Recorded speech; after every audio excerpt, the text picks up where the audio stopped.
klik ini sebenarnya klik itu ya ini aja, ingat-ingat aja sama-sama C ya, klik itu complete graph gitu ya. Jadi kalian tahu kan ya complete graph ya, memang untuk mengetahui, makanya itulah kenapa kita tuh tidak boleh harus benar-benar ngerti dengan kuliah-kuliah sebelumnya gitu, karena nyambung sih, apalagi kalian kan di informatik ya isinya graf semua gitu. Jadi kayak misalnya nanti BFS, DFS atau yang sebelum-sebelum itu tuh harus, maksudnya harus ingat terus supaya nanti kalau ada problem lain nanti biasanya ada hubungannya dengan yang sebelumnya gitu. Kayak ini klik problem gitu, kalian harus ingat, oh graf itu ada loh yang namanya complete graph gitu. Apa itu complete graph? Complete graph itu artinya semua vertex itu punya hubungan langsung ke vertex lain gitu. Jadi lengkap aja, EC itu sebanyak sih kalau ada vertex ya. A, B, C, D, itu artinya A itu punya ke B, punya ke D, punya ke C. Gitu. Begitu pula B gitu ya. B itu punya ke A, karena kan ini kan bolak-balik sih ya. Punya ke C, punya ke D gitu. Nanti D berarti dia punya ke B, punya ke A, punya ke C. Ada direct gitu ya. Kemudian nanti yang C itu ya berarti dia punya ke A, punya ke B, punya ke D gitu. Artinya kalau saya punya set yang mereka kan berarti kan yang apa namanya yang jadi yang ini saya tulis saja A B C D. Artinya ini mereka akan disebut sebagai klik, set dari klik, kalau berarti saya harus ngetes, ini kebanyakan sebenarnya. Apakah A itu ada hubungan langsung dengan semua anggota ini? B, C, D, gitu ya? Ada nggak hubungan langsungnya? Oke, misalnya ada semua, oh berarti ada harapan kalau dia klik. Sekarang B, dicek. Apakah B itu ada hubungan ke semuanya? A, C, D, gitu loh. Ya. Walaupun ini jadinya duplikat ya. Nanti kalau di program sih bisa di ini sih. Bisa di apa? Bisa dioptimisasi lah ya. Tapi pokoknya sebenarnya sih ceritanya begini. Oke, gitu ya. Terus apakah C punya hubungan langsung ke A, B, sama D gitu. Oke, kan ada nih kan ya. Terus terakhir apakah D itu punya hubungan ke A, B, dan hubungan langsung ya, A, B, ke C. Iya juga, gitu kan ya. Kalau iya semua, kalau tur semua gitu ya, itu artinya memang benar bahwa A, B, C, sama D itu adalah keluarga klik. Gitu. Jadi ini beda banget sama yang independent set tadi ya. Kalau kalian bisa bilang bahwa ini kan sebenarnya kebalikannya. Gitu. Iya enggak?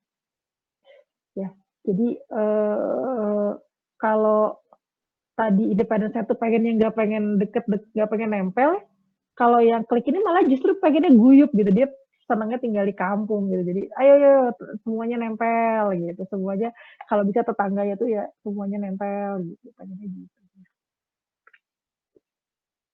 Oke, jadi itu yang namanya klik gitu. Nah ini juga sama, coba kira-kira lebih susah anggotanya banyak atau lebih susah anggotanya sedikit kalau klik, coba.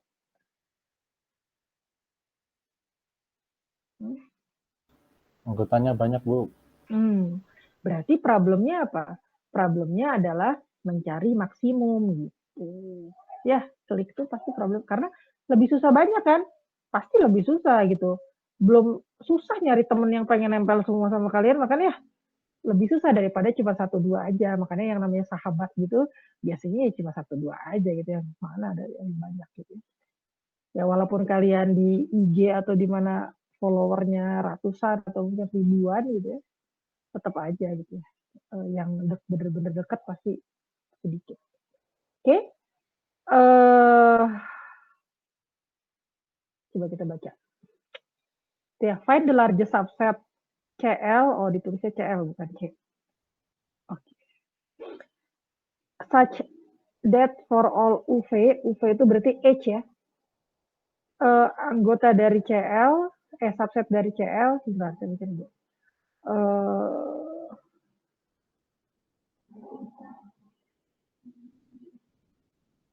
Dan UV itu adalah H. Ya. Jadi maksud kalimat itu tuh CL itu kan pasti subset dari V ya. Oke. Kalau di sini kan emang grafnya cuma segini kan, sebenarnya grafnya bisa begini kan. Bisa ada E, terus ada F, misalnya F-nya nyambung. Wah, kumat lagi nih pen saya. Gitu ya. Terus misalnya ada G gitu ya. Kan grafnya sebenarnya bisa banyak gitu ya, bisa begini, bisa begini, bisa begini gitulah ya. Oke, misalnya gitu grafnya ya.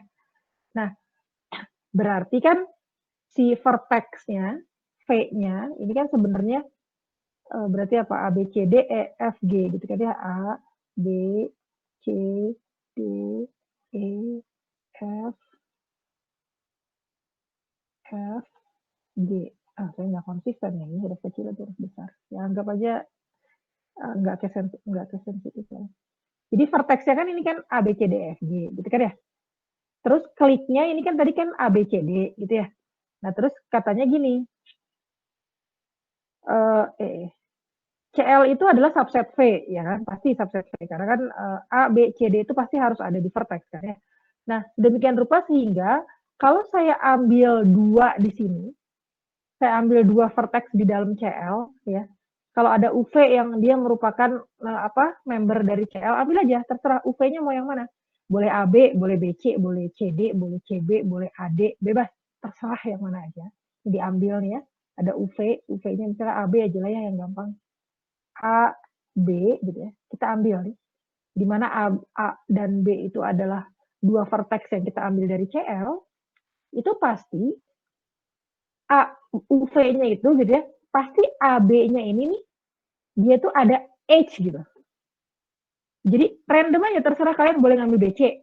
Pasti antara B sama C itu pasti ada H-nya. Atau ambil DA, pasti D sama A itu ada H-nya gitu.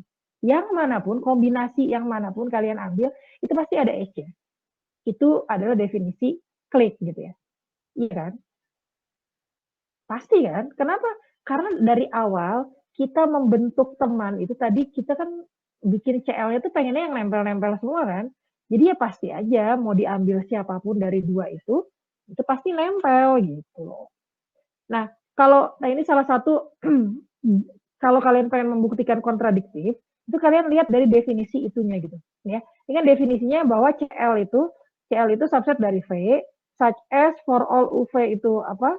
Kita ambil dari CL itu pasti dia ada H-nya. Maka kalau kalian pengen membuktikan secara kontradiktif, itu berarti kita suppose gitu ya, berarti sebenarnya ada kalau pas kita ambil dua, itu tuh ternyata nggak ada H-nya gitu loh. Jadi itu namanya kontradiktif. Jadi yang kata orang begitu pokoknya kita salahin aja. Kata orang itu A kita bilang B, kata orang itu B kita bilang C gitu. Jadi selalu kontradiksinya aja. Jadi kalau ada orang bilang, oh iya lo bener loh kalau klik itu kalau kita ambil UV itu pasti U sama V-nya ada S-nya deh. Maka untuk membuktikan statement pertama kalian adalah bahwa kalau saya ambil UV dari klik itu pasti nggak ada S-nya gitu. Itu ada loh UV yang kalau saya ambil itu tuh nggak ada S-nya gitu. Jadi membuktikan kalimat pertamanya itu aja dulu. Minimal udah dapat nilai 5 gitu tadi. Kalau dari 100 ya. Jadi minimal satu statement itu dulu yang kalian tulis.